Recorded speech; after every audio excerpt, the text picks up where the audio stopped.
तो ये दुनिया की सबसे असाध्य बीमारी है। इसका उपचार आज तक विश्व में नहीं आया। उसके पीछे जो सबसे बड़ा कारण है वो पैसा है, क्योंकि उपचार कौन लेके आएगा दुनिया में? बीमारी का उपचार चिकित्सक करता है, और चिकित्सक इस व्यवस्था के आगे घुटने टेक चुका है, क्योंकि एक चिकित्सक को बनने के लिए 1-1.5 करोड़ रुपए चाहिए, और जब तक 1.5 करोड़ रुपए नहीं खर्च करेगा चिकित्सक बनेगा नहीं। और अगर कोई 1.5 करोड़ रुपए चिकित्सक बनने के लिए खर्च करेगा तो उसका ब्याज भी सालाना 20-25 लाख रुपए होता है, और 20-25 लाख रुपए उसका ब्याज, और उस पैसे को चुकाने के लिए उसे अन्याय अत्याचार करना ही पड़ेगा। उसका ध्यान कहाँ रहेगा कि वो जो कर्ज लिया है माता पिता ने उसे पढ़ाने के लिए, उस कर्ज को चुकाना है। तो इसलिए हमारे यहाँ पे अमर बलिदानी भाई राजीव दीक्षित जी की प्रेरणा से एक मुहिम है ये। यहाँ पे आप सबको चिकित्सक बनाने का प्रयास है। जो व्यक्ति स्वयं को चिकित्सक बनाने के लिए आगे आएगा, ज्ञान को लेगा, चीज़ों को सीखेगा, पढ़ेगा, समझेगा, वो व्यक्ति यहाँ से ठीक होता है। भले कितनी भी भयंकर बीमारी हो, कितनी भी असाध्य बीमारी हो, जो ज्ञान लेगा और उसे लागू करेगा वो ठीक होगा। जो ज्ञान को लागू नहीं करेगा, खाली केवल दवा के भरोसे रहेगा, वो व्यक्ति ठीक नहीं होता है। मुझे आपको ये बताना इसलिए ज़रूरी है क्योंकि खाली दवा लेके आज तक कोई ठीक नहीं हुआ है। मेरे यहाँ से लगभग 1100 लोगों की रिपोर्ट नेगेटिव हुई है इस असाध्य बीमारी की, और वो इतनी संख्या है, भले ही ये छोटा सा जगह है, साफ सफाई भी नहीं है, व्यवस्था भी नहीं है, लेकिन वो इतनी संख्या है कि पूरे भारत के जितने भी चिकित्सक हैं उनको सबको इकट्ठा कर लो आप। अगर वो सारे मिलके 1100 लोगों का डाटा दे देंगे तो मैं हार मान लूंगा। वो सारे भी नहीं दे सकते। क्यों नहीं दे सकते? इसलिए नहीं दे सकते, इस असाध्य बीमारी को ठीक करने के लिए हमें सूक्ष्म ऊर्जा की आवश्यकता होती है। सूक्ष्म ऊर्जा किसके पास होनी चाहिए? सूक्ष्म ऊर्जा आपके चिकित्सक के पास होनी चाहिए जो आपकी चिकित्सा कर रहा है, और सूक्ष्म ऊर्जा होनी चाहिए आपके रोगी के पास जो ट्रीटमेंट ले रहा है, और सूक्ष्म ऊर्जा होनी चाहिए उस रोगी के आसपास के लोगों के पास। तब जाके इस असाध्य बीमारी से व्यक्ति ठीक होता है। अब आप बोलोगे ये सूक्ष्म ऊर्जा क्या है? ये सूक्ष्म ऊर्जा आपकी चेतना है। जैसे एक व्यक्ति खत्म हो जाता है, सब कुछ होता है, आंख भी होते हैं, नाक भी होता है, कान भी होता है, हाथ भी होता है, मुंह भी होता है, सब कुछ होता है। विज्ञान के दृष्टिकोण में उसके पास सब कुछ है, लेकिन वो कुछ नहीं कर सकता है, उंगली भी नहीं हिला सकता। तो जो चला गया उस शरीर में से मृत्यु के बाद, वो सूक्ष्म ऊर्जा है। ठीक है, उसको कोई आत्मा बोल देता है, कोई चेतना बोल देता है, कोई प्राण बोल देता है, लेकिन मैं उसे सूक्ष्म ऊर्जा मानता हूँ। ठीक है, तो सूक्ष्म ऊर्जा किसके पास होनी चाहिए? चिकित्सक के पास जो आपका ट्रीटमेंट कर रहा है। दूसरी सूक्ष्म ऊर्जा किसके पास होनी चाहिए? जिसका उपचार हो रहा है। और तीसरी उनके आसपास के लोगों के पास सूक्ष्म ऊर्जा होनी चाहिए। अगर ऐसा है तो आपका रोगी 100% ठीक होगा, भले ही किसी भी बीमारी का हो, कितनी भी असाध्य बीमारी का हो, वो ठीक होगा ही होगा। ठीक है, और अगर नहीं है, इनमें से किसी के पास भी नहीं है, तो ठीक नहीं हो सकता है। मेरे यहाँ से तो ठीक नहीं हो सकता। मेरा गणित यही कहता है, अब तक के मेरे जीवन का जो अनुभव है यही कहता है कि सारा खेल सूक्ष्म ऊर्जा का है। अब 5 मिनट में मैं कुछ आपको सार बताऊंगा जिसके माध्यम से आप अपने शरीर की सूक्ष्म ऊर्जा को बढ़ा सकते हो। ठीक है, अब उसमें सबसे पहला जो तत्व है सूक्ष्म ऊर्जा को बढ़ाने का, वो तत्व है प्रेम। प्रेम से बड़ी शक्ति संसार में कोई नहीं है। तो पहला, डॉक्टर जो चिकित्सा कर रहा है उसके अंदर प्रेम तत्व हो। दूसरा, जो ट्रीटमेंट ले रहा है उसके अंदर प्रेम तत्व हो। तीसरा, जो उसके आसपास के लोग हों वो प्रेम तत्व हो। पहले मैं पॉजिटिव बात करूंगा। अब प्रेम का अर्थ बहुत विस्तृत है। प्रेम का अर्थ इस टेलीविजन ने बड़ा निचोड़ दिया है। टेलीविजन ने प्रेम का अर्थ कर दिया क्या कि वो लड़का लड़की गाना गाएंगे फिल्मों में, वो उसको फूल पकड़ाएगा, उसको आई लव यू बोलेगा, उसका अर्थ क्या निकाल दिया है? प्रेम। जबकि वो असत्य है, अधूरा है, वो प्रेम नहीं है। वो केवल आकर्षण है लड़के के लड़की के प्रति, विपरीत लिंग के। प्रेम एक भाव है जो आपको किसी दूसरे के साथ इतना जोड़ देता है कि उसके कष्ट में आप दुखी होने लगते हो, उसकी भलाई चाहते हो, हर क्षण उसके लिए सोचते हो। तो पहला प्रेम होना चाहिए। दूसरा, त्याग होना चाहिए। हमें जीवन में त्याग करना आना चाहिए। त्याग के बहुत सारे उदाहरण हो सकते हैं, लेकिन छोटा सा त्याग मैं बताऊंगा। बहुत सारे लोग यहाँ गाड़ी लेके आए हैं और बहुत सारे बिना गाड़ी के आए हैं। बहुत सारे लोगों की 3-3, 4-4 सीटें खाली जाएंगी, लेकिन वो किसी को बैठाएंगे नहीं। तो ऐसा त्याग होना चाहिए कि यार मेरे पास स्पेस खाली है, चलो मैं इसको बैठा लेता हूँ, है ना। त्याग चीज़ों को, जैसे किसी के पास पैसा ज़्यादा है, किसी के पास कम नहीं है, किसी की मदद कर दे, वो ये त्याग का उदाहरण है। किसी के अंदर शरीर में सामर्थ्य है, जैसे रोडवेज बस में जा रहा हूँ, मैं अच्छा हट्टा कट्टा हूँ, एक बुजुर्ग खड़ा है ना, मैं खड़ा हूँ, अपनी सीट उसे दे दूँ, इसे क्या कहेंगे? त्याग। अपने हिस्से का उसको दे दिया। दूसरा तत्व जो चाहिए वो त्याग चाहिए। पहला प्रेम, दूसरा त्याग। तीसरा जो तत्व चाहिए, समय का सदुपयोग। सूक्ष्म ऊर्जा को बढ़ाने के लिए समय का सदुपयोग क्या? कि आपको परमात्मा ने 24 घंटे दिए हैं, देश के प्रधानमंत्री को भी 24 घंटे दिए, अमेरिका के प्रधानमंत्री को भी 24 घंटे दिए। आपके 24 घंटे का हिसाब आपके पास हो, आपकी 1 मिनट भी व्यर्थ ना जाए, आपके जीवन का हर क्षण सेवा के लिए जाए, नए शोध के लिए जाए, अच्छे कार्य के लिए जाए। ये तीसरा मंत्र है सूक्ष्म ऊर्जा का बढ़ाने का। ठीक है, प्रेम, त्याग और समय का सदुपयोग, 3 मंत्र हो गए।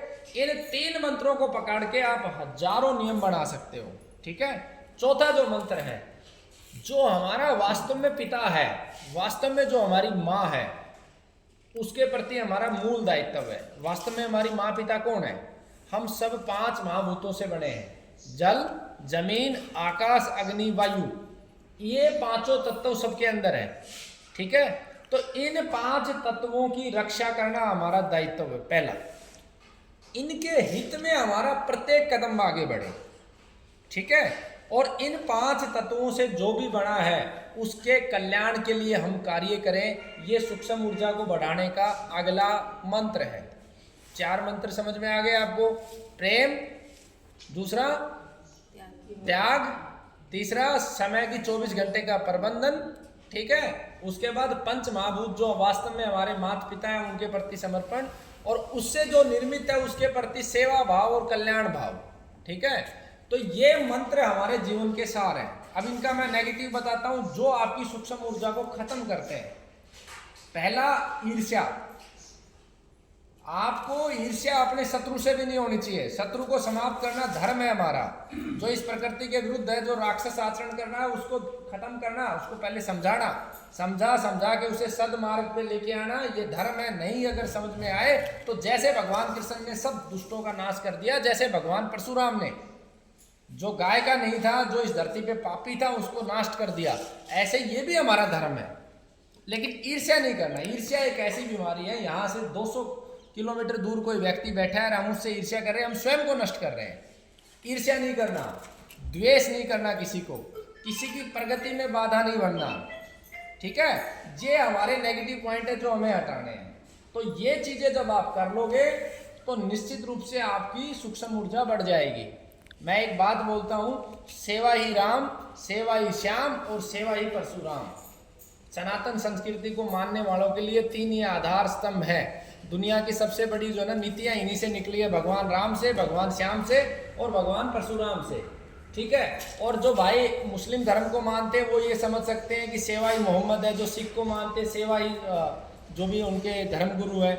तो जैसे भगत सिंह है, भगत सिंह भले ही सिख धर्म को मानता था, लेकिन भगत सिंह जैसा धर्मात्मा, भगत सिंह जैसा विचारक, भगत सिंह जैसा बुद्धिमान, सदमार्ग पे चलने वाला व्यक्ति बड़े से बड़ा संत नहीं हो सकता है। मात्र 24-25 साल की आयु में उसके अंदर इतना ज्ञान प्रबल हो चुका था कि वो प्राप्त कर चुका था कि जो बड़े बड़े संत महात्मा मौलानाएं प्राप्त नहीं कर पाए।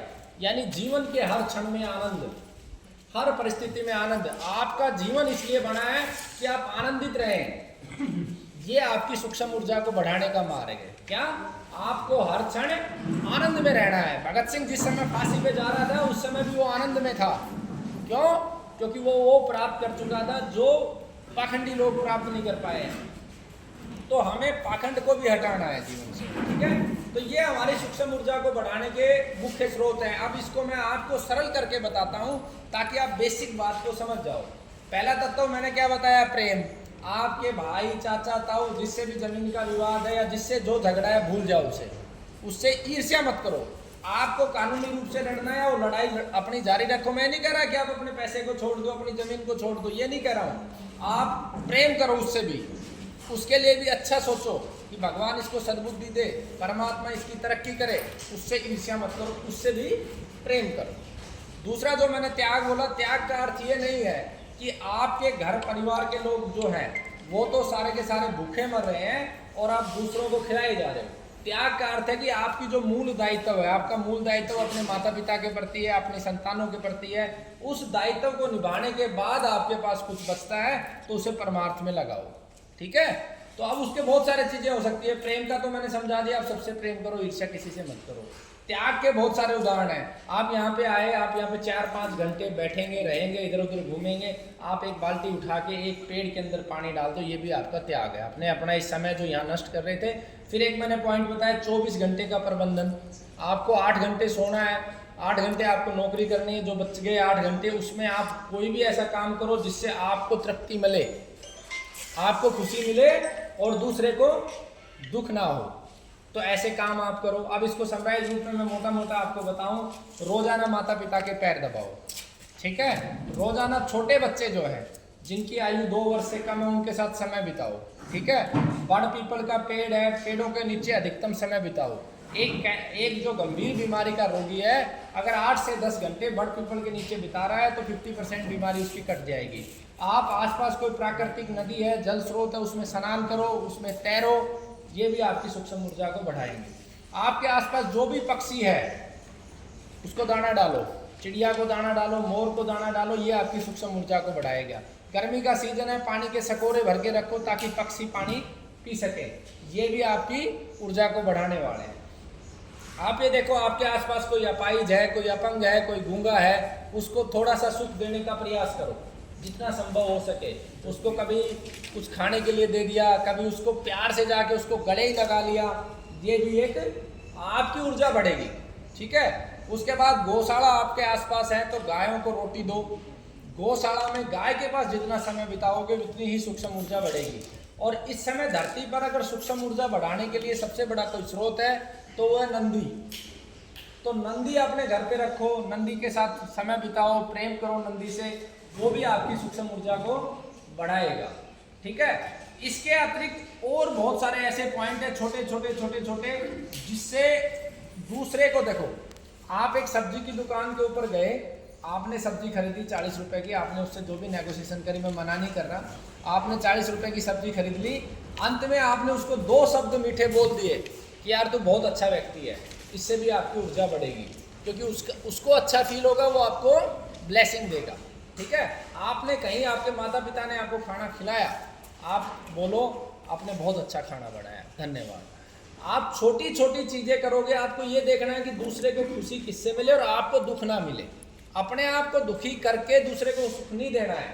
पहला दायित्व आपका अपने प्रति है। जीवन क्या है? जीवन आनंद है। आप अपने आनंद को बढ़ाइए, दूसरे को दुख मत दीजिए। ये जो पाप और पुण्य की परिभाषा है बहुत जटिल कर रखी है, मैं इसे बहुत सरल करके बताता हूँ। आपको जब कोई बात आपकी आत्मा में ये महसूस हो जाए कि मैंने गलत किया है, वो पाप है, और उस जिस क्षण आपको ये आभास हुआ कि मैंने गलत किया है, उसी क्षण आपको उसका दंड मिल चुका है। कोई अगले जन्म में कुछ नहीं होना है, पिछले जन्म में कुछ नहीं होना है, इसका कोई सिर पैर नहीं है। सच्चाई यही है। जितना मैंने जीवन में, ये नहीं कह सकता कि मैं 100% सत्य बोल रहा हूँ, मेरी बात अंतिम होगी, लेकिन जितना मैंने अनुभव किया है कि जो आप गलत कर रहे हो आपको साथ के साथ उसका भुगतान करना होता है। ना अगले जन्म में किसी ने देखा है, ना पिछले का कोई भुगतान होना है, तो साथ के साथ आपके चीज़ें चलनी है।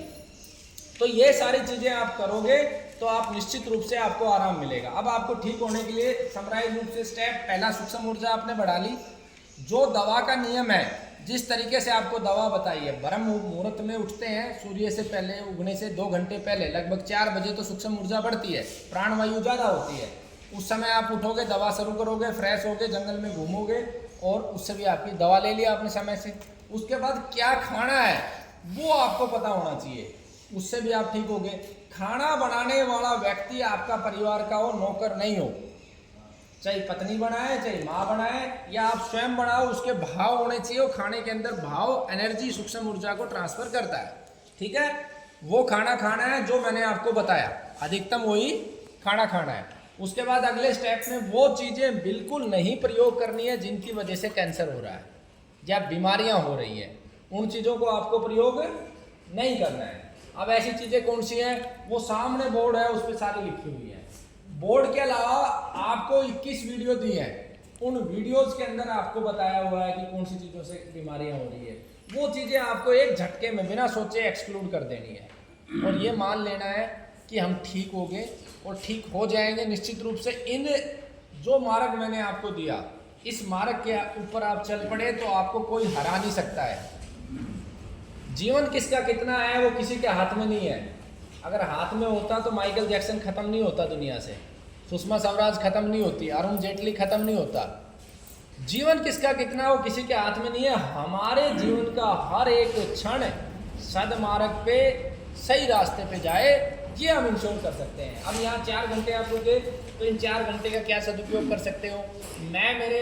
आप मेरे दरवाजे आए हो, मेरे पास आए हो, तो मैं आपको बेस्ट क्या दे सकता हूँ, वही हमारे हाथ में है। ठीक है, तो ये 4-5 चीजें करेंगे तो निश्चित रूप से ठीक हो जाएंगे। पहला, सूक्ष्म ऊर्जा बढ़ानी है। दूसरा, आपको जिन वजह से बीमारी हो रही है वो जीवन से हटाना है। तीसरा, दवा के जो नियम उसी नियम के आधार पर दवा लेनी है। चौथा, जो बताया है वो खाना खिलाना है और जो पेशेंट है उसको बिल्कुल बटेव की तरह रखना है।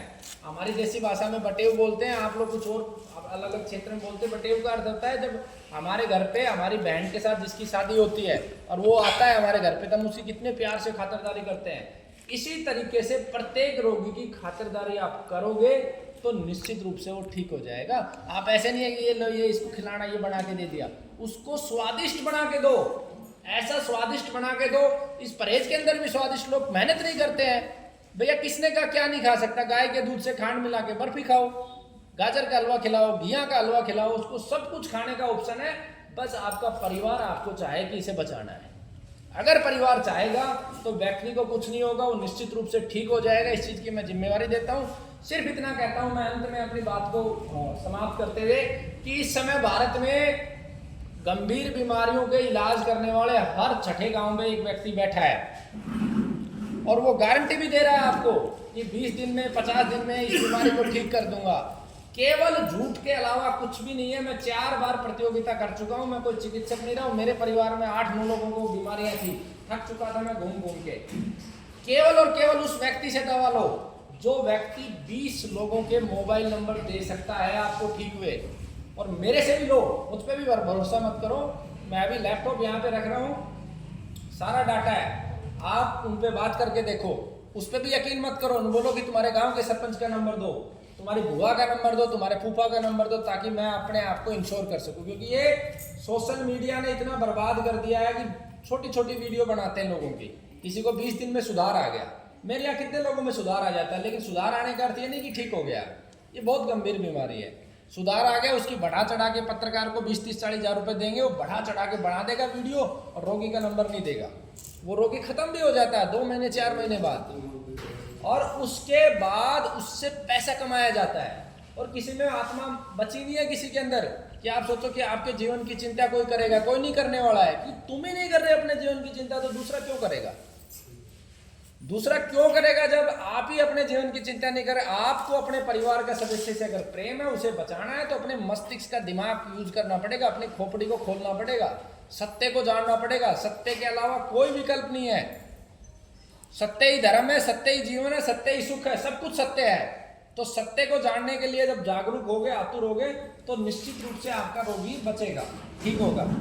बहुत बहुत धन्यवाद। मेरी कोई बात आपके दिल को बुरी लगी हो तो उसके लिए क्षमा प्रार्थी हूँ। वंदे मातरम।